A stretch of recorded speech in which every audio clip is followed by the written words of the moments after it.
Bonjour, c'est Benjamin et aujourd'hui on va parler du jeûne intermittent et de ses effets sur la santé. Si vous êtes nouveau sur cette chaîne, sachez qu'ici on ne s'intéresse qu'aux données objectives et aux preuves scientifiques pour vous proposer des analyses sans langue de bois de tous les sujets autour de la nutrition. Et s'il y a bien un sujet sur lequel on entend tout et son contraire, et notamment beaucoup de promesses dithyrambiques, c'est le jeûne intermittent. Alors, quelques précisions préalables importantes avant de rentrer dans le vif du sujet. Je sais qu'il y a certainement de nombreuses personnes qui vont regarder cette vidéo qui suivent cette approche. Je rappelle, comme dans chaque vidéo, qu'une anecdote personnelle n'a pas de valeur scientifique. Ça ne veut pas dire que je nie vos résultats, absolument pas.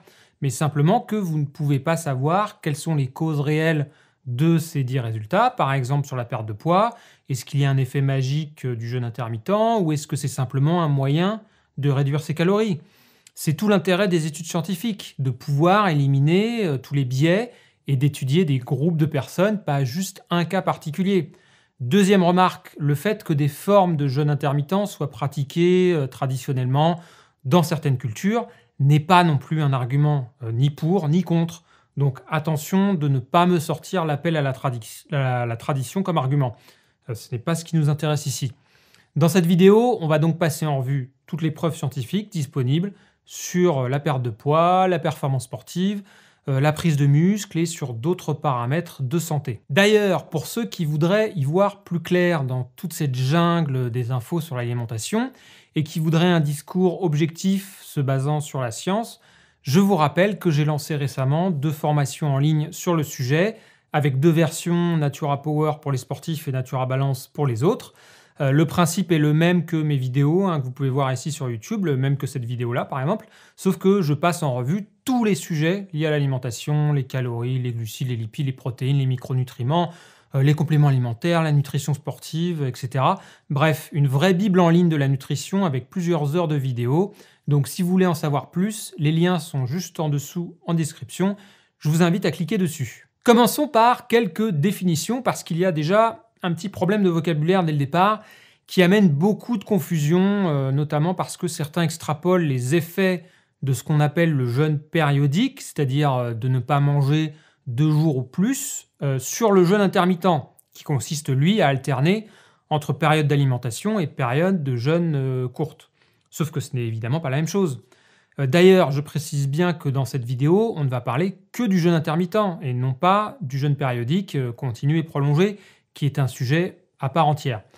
Ensuite, autre problème de vocabulaire, c'est qu'en fait, la plupart des gens pensent que le jeûne intermittent correspond uniquement au modèle 16-8, 16 heures de jeûne et 8 heures d'alimentation, parce que la plupart des livres et des méthodes de ces dernières années reposent sur cette approche. Mais en fait, jeûne intermittent, c'est un terme générique qui recouvre 3 approches bien distinctes. Premièrement, le jeûne d'une journée entière, en anglais le whole day fasting, qui, comme son nom l'indique, consiste à ne pas manger pendant une journée entière de manière aléatoire ou régulière. Par exemple, il y a le jeûne 5-2 qui consiste à manger normalement 5 jours par semaine et à jeûner sur 2 jours consécutifs ou non. Deuxième approche, c'est le jeûne 1 jour sur 2 ou alternate day fasting en anglais, qui consiste donc à manger normalement un jour, jeûner le jour suivant, manger à nouveau le 3e jour et ainsi de suite. Et enfin, on a le Time Restricted Feeding ou TRF ou Time Restricted Eating qu'on peut traduire en alimentation limitée dans le temps ou alimentation à temps restreint, qui consiste à réduire plus ou moins la durée de la fenêtre de temps pendant laquelle vous mangez, 6 heures, 8 heures, 12 heures, et avec donc un jeûne le reste des 24 heures. Il y a aussi des variantes possibles selon l'heure à laquelle vous mettez cette fenêtre, plutôt en début ou plutôt en fin de journée. Comme vous le voyez, ce qu'on appelle jeûne intermittent dans le langage courant correspond donc en fait surtout à ce time restricted feeding. Et cette distinction est fondamentale parce qu'il faut savoir précisément de quoi on parle quand ensuite on veut étudier ces sujets. C'est pour cela que dans le monde de la recherche et dans les études scientifiques, on ne va presque jamais parler juste de jeûne intermittent qui est trop générique, mais soit de time restricted feeding, soit d'alternate day fasting, etc. Sachant ensuite que sur ce TRF, cette alimentation limitée dans le temps, il faut aussi distinguer précisément, comme je le disais, la durée des fenêtres alimentaires, parce qu'on ne peut pas forcément extrapoler les effets d'une fenêtre alimentaire de 6 heures par jour sur une fenêtre de 8 heures ou de 12 heures. Vous voyez, il y a déjà un fossé entre balancer le terme de jeûne intermittent à tout va et être clair et précis sur les termes qu'on utilise. Dernière précision, je vais donc utiliser l'acronyme TRF dans le reste de la vidéo pour aller plus vite, pour parler de l'alimentation à temps restreint. Alors, juste pour votre petite culture historique, sachez que même si évidemment différentes formes de jeûne existent dans de nombreuses cultures depuis des siècles, et que personne aujourd'hui n'a vraiment rien inventé, les formes modernes et plus formalisées de jeûne intermittent dont on parle ici sont, elles, assez récentes au niveau du grand public et sont évidemment fortement liées à l'explosion des tendances alimentaires et de l'industrie des régimes. Notamment pour le TRF, qui en est la forme la plus répandue. Sa popularité a vraiment émergé il y a une douzaine d'années quand un coach sportif suédois, Martin Berkan, a sorti sa méthode Lean Gains, qui repose sur une fenêtre d'alimentation de 8 heures par jour et 16 heures de jeûne, le fameux 16-8, qui est de loin la forme la plus pratiquée de jeûne intermittent aujourd'hui et qu'on retrouve dans de nombreux ouvrages désormais. C'est pour cela que cette approche s'est beaucoup répandue dans le milieu du fitness et de la musculation dans un premier temps, avant de se faire connaître par la suite pour l'aspect régime et perte de poids. Et c'est normal qu'il ait connu du succès dans ce milieu du fitness parce que pendant longtemps, dans les années 80-90, on était plutôt dans l'extrême inverse, dans le monde du bodybuilding notamment, à conseiller de faire 6-8 repas par jour pour booster son métabolisme et ne pas risquer de perdre du muscle, ce qui évidemment était un petit peu du bullshit. Maintenant que les termes du débat sont posés, rentrons dans le détail des effets des différentes formes de jeûne intermittent sur la santé, en commençant par le plus gros sujet, la perte de poids. Encore une fois, mon but ici n'est absolument pas de nier vos résultats si vous avez perdu du poids grâce à cette approche, mais de comprendre pourquoi, de connaître les vraies raisons pour faire les bons choix par la suite et pour ne pas laisser passer non plus de faux arguments et des promesses qui ne reposent sur rien de concret. Alors, jetons un petit coup d'œil sur la situation actuelle, sur la répartition de nos repas d'abord. Sur ce graphique, vous pouvez voir la répartition du temps consacré aux repas sur la journée, avec en gris et en noir la France en 1980 et en 2010, et en rouge les États-Unis en 2010. C'est simple à lire, par exemple, cela veut dire qu'en France, à 13 heures, la moitié des Français est en train de déjeuner. Vous pouvez voir clairement que le temps consacré aux 3 repas, petit déjeuner, déjeuner et dîner, se distingue clairement. On peut aussi noter que ce modèle résiste bien dans le temps, même si malheureusement les jeunes ont tendance à grignoter beaucoup plus que les générations précédentes et que les moins de 25 ans sont beaucoup moins nombreux à prendre un petit déjeuner que les plus de 50 ans. Par contre, ce qu'on peut noter, c'est que la répartition sur les 3 repas est beaucoup moins nette aux États-Unis, ce qui est dû à un étalement en fait, du grignotage sur la journée. Les repas sont bien plus déstructurés dans une majorité de la population et les opportunités de snacking bien plus importantes. Pourquoi je vous montre cela en préambule ? Pour vous faire comprendre qu'au niveau de la population générale, le problème n'est pas de faire 3 repas par jour, mais d'avoir des horaires de repas complètement déstructurés. Pour rappel, le taux d'obésité aux États-Unis est plus du double de celui de la France. Alors, je ne suis pas du tout en train de vous dire que c'est la cause principale, qui tient avant tout de l'environnement alimentaire, de l'exposition aux produits ultra transformés, etc. Je détaille tout ça dans ma série de vidéos Pourquoi on grossit.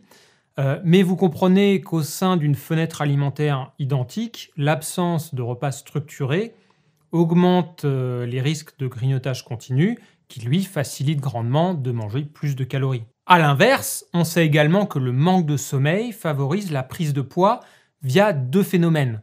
D'une part, en rendant le cerveau beaucoup plus sensible aux signaux des produits caloriques, gras et sucrés, et d'autre part, en augmentant les opportunités de manger. C'est-à-dire qu'en vous couchant par exemple 3 heures plus tard que la normale, vous avez 3 heures en plus pour grignoter. Et on observe très bien dans les études sur le sujet, les personnes qu'on prive d'une partie de leur sommeil mangent plus et la majorité de ces calories supplémentaires sont consommées le soir. Vous voyez, on n'a même pas encore attaqué le jeûne intermittent en lui-même, qu'on a déjà 2 facteurs très importants et qui, eux, devraient être appliqués par tout le monde. C'est d'une part avoir des repas structurés avec des horaires constants et d'autre part avoir un sommeil de qualité et des nuits complètes, surtout que manger tard le soir apporte d'autres problèmes dont je vais parler juste après. À partir de là, est-ce qu'il est légitime de se poser la question de quand manger ? Oui, ces dernières années, il y a une discipline qui émerge de plus en plus dans le monde de la recherche, c'est tout ce qui tourne autour du rythme circadien et de nos rythmes biologiques. Alors, j'en parle abondamment de manière très détaillée dans ma formation l'Académie du sommeil, mais pour résumer en 2 mots, notre corps fonctionne naturellement sur un rythme de 24 heures, avec une horloge maître dans le cerveau qui contrôle tout ça, et nos fonctions suivent des variations sur ces 24 heures, la température du corps qui monte et qui descend, des hormones comme la mélatonine ou le cortisol qui sont produites à certains moments précis, évidemment notre rythme veille-sommeil. Il est donc normal de se demander si tout cela peut avoir une influence sur notre alimentation et notamment sur la prise ou la perte de poids. Pour résumer en 2 mots ce que je vais vous démontrer ici, il n'y a pas d'effet magique du jeûne intermittent.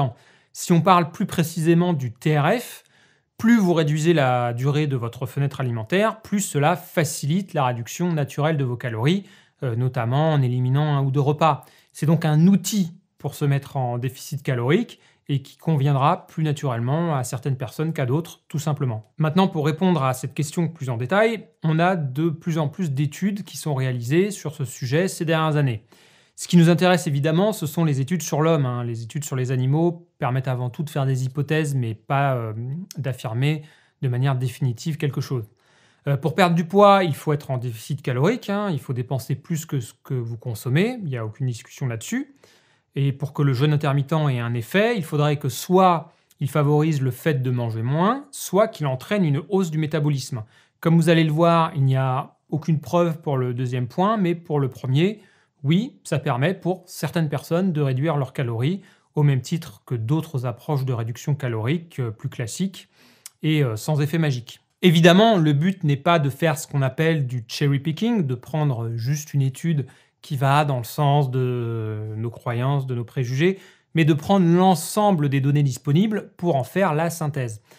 Comme c'est un sujet de recherche encore très récent, on est loin d'un consensus scientifique global. La meilleure chose qu'on puisse viser pour le moment, c'est ce qu'on appelle des méta-analyses ou des revues systématiques qui font justement l'analyse et la synthèse des études disponibles sur un sujet à un moment T. On en a déjà quelques-unes pour le jeûne intermittent.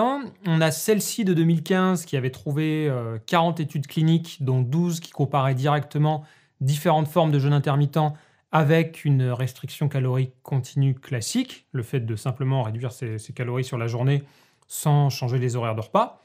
Leur conclusion était que ces études n'ont pas montré de différence significative entre le jeûne intermittent et la restriction calorique continue sur le poids et sur la composition corporelle, c'est-à-dire les taux de masse grasse et de masse maigre. 3 autres revues plus récentes, de 2018, ont fait la même analyse en incluant d'autres travaux et sont arrivées aussi à la même conclusion, qu'il n'y avait pas de différence significative sur la perte de poids.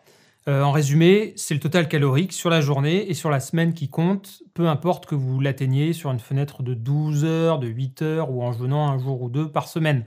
Ça ne veut pas dire que ça ne fonctionne pas, ça veut simplement dire que c'est un outil comme un autre pour se mettre en déficit calorique et que, comme on peut le voir dans tous ces travaux, ça va varier fortement d'un individu à l'autre. Pour certains, il sera plus facile d'adhérer à une alimentation à temps restreint et pour d'autres, à une restriction calorique continue plus classique. Penchons-nous plus précisément sur le sujet du petit déjeuner.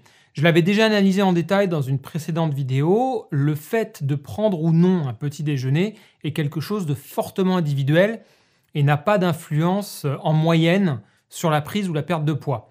Ce qu'on remarque, c'est que forcer des gens qui ont l'habitude d'en prendre un à arrêter peut entraîner une surcompensation sur les autres repas, le fait de manger toutes les calories issues du petit déjeuner sur le reste de la journée, et à l'inverse, les personnes qui n'en prennent jamais, mais qu'on forcerait à en manger un, peuvent-elles ne pas réduire d'autant les calories des autres repas. Et dans les 2 cas, les gens peuvent donc se retrouver à ne pas pouvoir perdre du poids ou voire même à en prendre. Donc on en revient encore une fois à l'individualisation sans avoir à prétendre que telle ou telle pratique aurait des effets magiques supérieurs à telle autre. Un autre aspect à prendre en compte est l'influence de la prise ou non du petit déjeuner sur le métabolisme. James Bates de l'université de Bath en Angleterre, qui est spécialisé sur ce sujet, a fait toute une série d'études intitulées The Bath Breakfast Project. Dans l'une d'entre elles, ils ont étudié l'effet sur le métabolisme total de la journée de la prise ou non de petit déjeuner. Comme vous pouvez le voir sur ce graphique, à droite, vous avez la prise calorique totale, avec le groupe petit déjeuner qui a consommé 500 calories en plus que le groupe sans petit déjeuner. qui faisait lui son premier repas à midi. Ce qui est intéressant, c'est à gauche avec la dépense énergétique. On voit que le métabolisme de base reste le même dans les deux cas, mais que la dépense via l'activité physique est, elle, plus importante. Pourquoi ? On sait depuis longtemps que la restriction calorique entraîne naturellement des mécanismes dans le cerveau qui nous poussent à être moins actifs pour dépenser moins d'énergie et pour lutter contre la perte de poids. Donc en mangeant un petit déjeuner, de manière inconsciente, les personnes ont été plus actives, surtout le matin. La conclusion de tout ça n'est pas qu'il faille à tout prix éviter le jeûne intermittent ou prendre un petit déjeuner, mais que si jamais vous souhaitez le suivre, il faut vraiment faire attention à bien maintenir votre activité physique sportive et non sportive, sachant qu'il y a une grosse part de cette dernière qui est faite de manière inconsciente avec tous les petits mouvements de la journée. Un autre effet à prendre en compte est celui sur la masse musculaire. En effet, il y a une question qui reste ouverte sur l'effet sur la perte de masse musculaire pendant un déficit calorique réalisé via un jeûne intermittent. Il faut savoir que lorsqu'on perd du poids, on ne perd malheureusement pas que de la masse grasse, on perd aussi toujours un petit peu de masse musculaire. Une revue systématique avait trouvé qu'en moyenne, cette perte musculaire était légèrement plus importante avec un déficit calorique réalisé via un jeûne intermittent que via une restriction calorique continue. Une autre étude très intéressante vient tout juste d'être publiée quelques jours là, avant que je n'écrive cette vidéo dans la revue médicale JAMA Internal Medicine. Pour vous dire que je prends vraiment en compte les données les plus récentes. Cette étude est particulièrement intéressante parce qu'elle a été faite par des chercheurs de qualité et l'un des auteurs principaux dont je suis le travail depuis longtemps, Ethan Weiss, a lui-même pratiqué le jeûne intermittent format 16-8 pendant des années, donc on ne peut pas dire qu'il était biaisé contre cette pratique. Dans cette étude, ils ont suivi pendant 12 semaines une centaine d'adultes en surpoids avec un groupe qui gardait ses horaires normaux de 3 repas par jour et l'autre groupe qui a suivi le modèle classique de TRF 16-8, 8 heures de fenêtre alimentaire entre midi et 20 heures. Dans les deux cas, ils avaient quelques conseils nutritionnels de base, mais ils pouvaient manger sans restriction de quantité.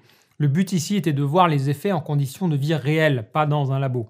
En moyenne, comme dans tous les autres travaux, il n'y a pas eu de différence sur la perte de poids entre les deux groupes, mais comme toujours, si on regarde dans le détail, on voit une grande variété individuelle. Chaque barre sur ces graphes représente la variation de poids d'une personne. En haut, le groupe avec les horaires normaux et en bas, le groupe en jeûne intermittent.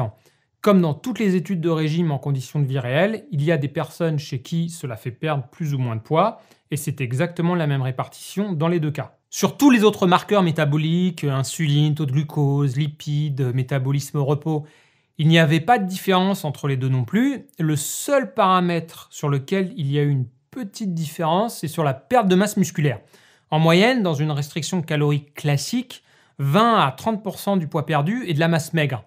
Mais dans cette étude, dans le groupe ayant suivi le 16-8, 60% du poids perdu a été de la masse maigre. Alors attention, ce n'est évidemment qu'une seule étude qui n'est pas parfaite, mais je dis que la question reste ouverte sur ce point, il faut d'autres travaux. Une hypothèse probable est qu'en suivant une alimentation à temps restreint, certaines personnes ont tendance à ne pas maintenir la quantité de protéines totale sur la journée. Alors, si vous suivez cette approche, assurez-vous donc bien, d'une part, de consommer assez de protéines pour répondre à vos besoins, et d'autre part, au sein de votre fenêtre alimentaire réduite, d'essayer tout de même de répartir équitablement ces protéines sur minimum 3 repas ou collations. Et évidemment, si vous faites du jeûne intermittent pour perdre du poids et donc pour vous mettre en déficit calorique, il est fondamental, comme avec tous les régimes, de faire en parallèle du sport, en particulier du renforcement musculaire, pour préserver justement votre masse musculaire. Passons maintenant à un autre aspect du jeûne intermittent avec ses effets sur les sportifs et notamment sur la prise de masse musculaire cette fois-ci. La première étude que je voudrais citer est celle-ci de 2016, qui est un bon exemple puisqu'elle a fait suivre le protocole 16-8 à des jeunes hommes sportifs pendant 8 semaines. Un groupe a gardé ses 3 repas par jour à heure fixe et l'autre, en TRF, a fait ses 3 repas entre 13h et 20h. On a évidemment mesuré au début et à la fin tous les paramètres de poids et de masse musculaire, ainsi que leur performance sur différents exercices de musculation comme le bench press ou le leg press.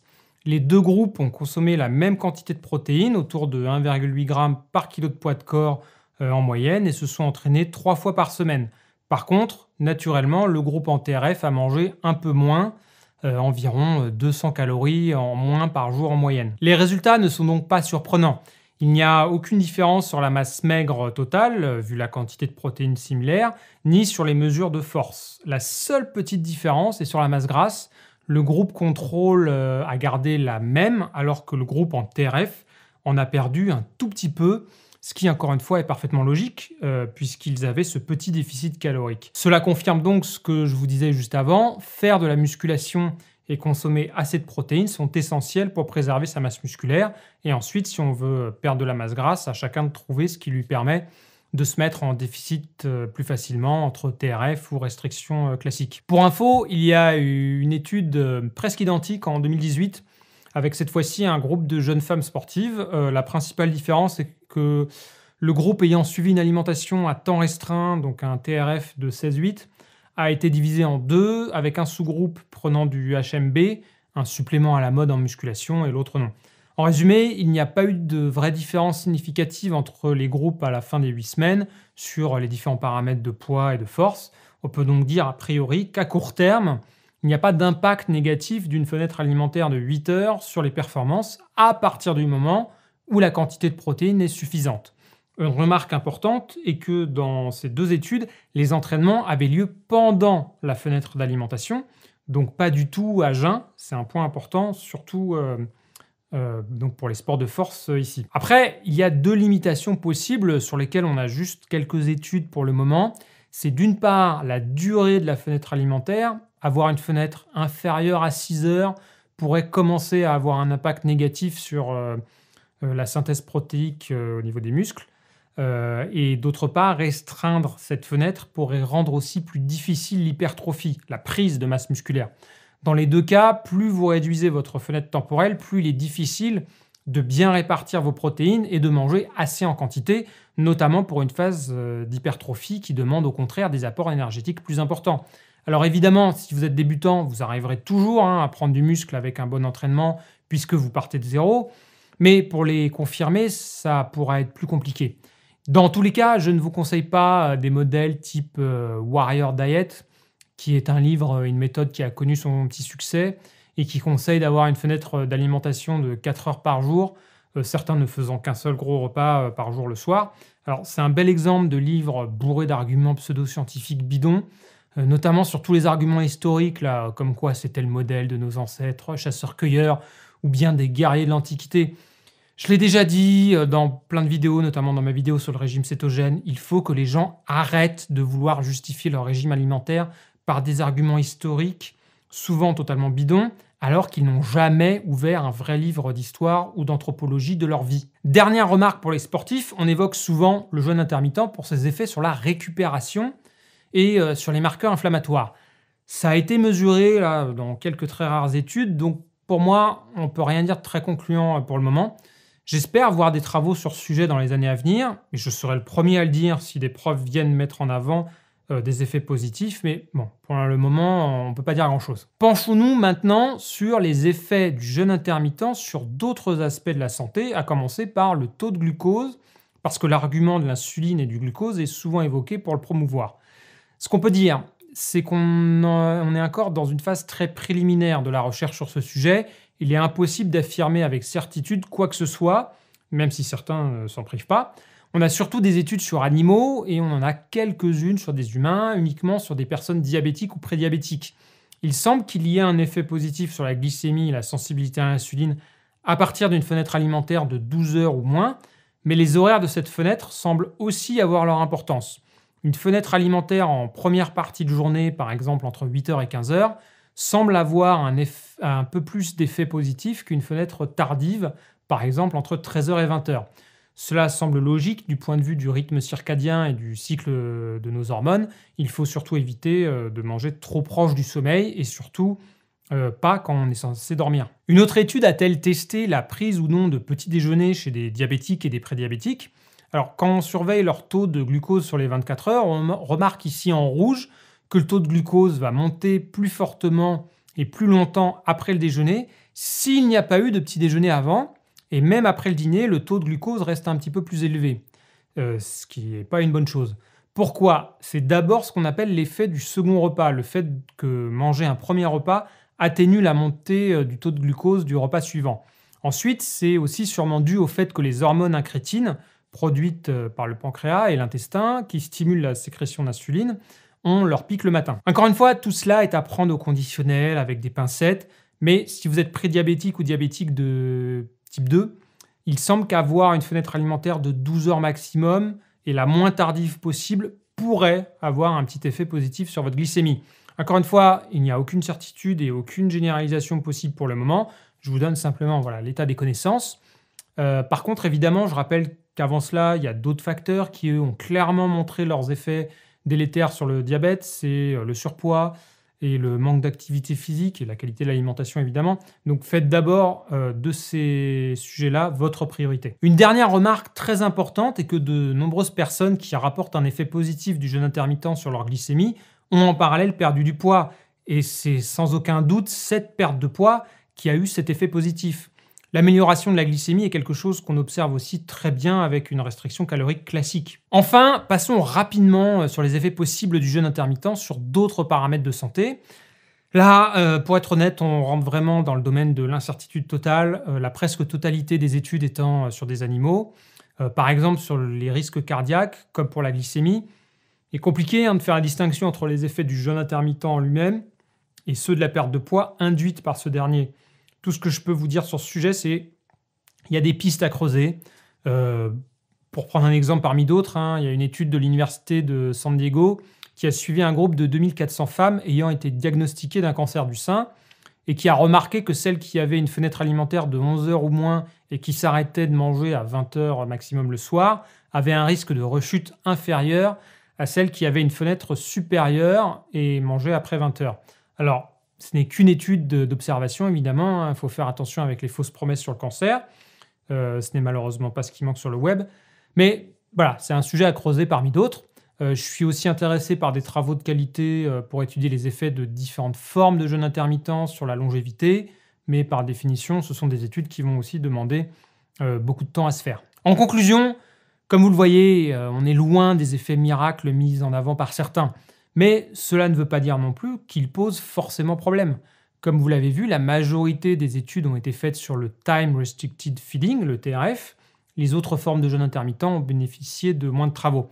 Ne pas manger trop tard le soir et avoir des horaires de repas constants est certainement une bonne chose pour tout le monde.